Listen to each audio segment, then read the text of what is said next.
అందరికీ నమస్కారం. కువైట్ దేశవ్యాప్తంగా మినిస్ట్రీ ఆఫ్ ఇంటీరియర్ తనిఖీలు నిర్వహిస్తున్న విషయం అందరికీ తెలిసిందే.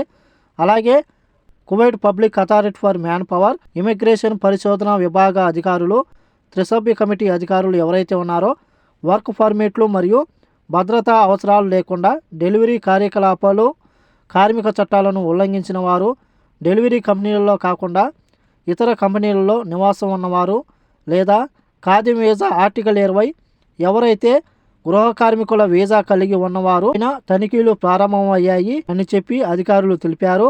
అలాగే వారు పట్టుబడితే కానీ వారికి శిక్ష ఏదంటే తక్షణమే బహిష్కరణ అధికారులు తెలిపినట్లు స్థానిక మీడియా తెలిపింది. ప్రస్తుతం కువైట్లో మనం చూసుకుంటే ఖాదీ వీజా మీద వేల మంది బయటకు వచ్చేస్తూ ఉన్నారు. ఇలా బయట పనిచేస్తున్న వారిలో భారతీయులు కూడా ఉన్నారు. డెలివరీ పనుల్లో పనిచేస్తూ ఉన్నారు, కంపెనీల్లో పనిచేస్తూ ఉన్నారు. అలాగే ఏ రంగంలో చూసుకున్నా సరే చాలామంది ఖాదీ వీజా వారు బయట అకామా కొట్టించుకుని బయట పనిచేస్తూ ఉన్నారు. కొంతమంది ట్యాక్సీలు పెట్టుకుని అయితే బ్రతుకుతూ ఉన్నారు.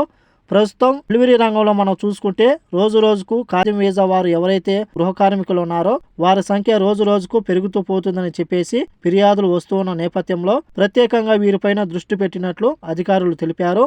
అలాగే వీరు తనిఖీల్లో పట్టుబడితే ఏమాత్రం ఆలోచించకుండా తక్షణమే వారిని కువైట్ దేశం నుంచి బహిష్కరిస్తామని చెప్పి అధికారులు తెలిపారు. కువైట్లోని అన్ని ప్రాంతాల్లో రోజువారీ ప్రతిపాదిక చట్టంలో వారిని గుర్తించడానికి తీవ్రమైన తనిఖీలు చేపడతామని చెప్పి పబ్లిక్ ఫర్ మ్యాన్ పవర్ అధికారులు, త్రిసభ్య కమిటీ అధికారులు తెలిపారు. బయట ఖాదీ వీజా మీద పనిచేస్తూ ఉన్న ఎవరైతే ఉన్నారో తనిఖీలు జరిగేటప్పుడు చాలా జాగ్రత్తగా ఉండండి. ఎందుకంటే మీరు 2 సంవత్సరాలకు 6 దినాలు 7 దినాలు అకామా అయితే కొట్టించుకుంటూ ఉంటారు కాబట్టి ఏదో అప్పసొప్పో చేసి అకామా అయితే కొట్టించుకుంటూ ఉంటారు. ఇలా తనిఖీల్లో పట్టుబడినప్పుడు కువైట్ దేశం నుంచి బహిష్కరించే అవకాశం ఉంది. విషయంలో చాలా జాగ్రత్తగా ఉండాలని కోరుకుంటూ ఈ వీడియో నచ్చితే లైక్ చేయండి, షేర్ చేయండి, సబ్స్క్రైబ్ చేసుకోండి. నెక్స్ట్ వీడియోలో మళ్ళీ కలుద్దాం. జై హింద్.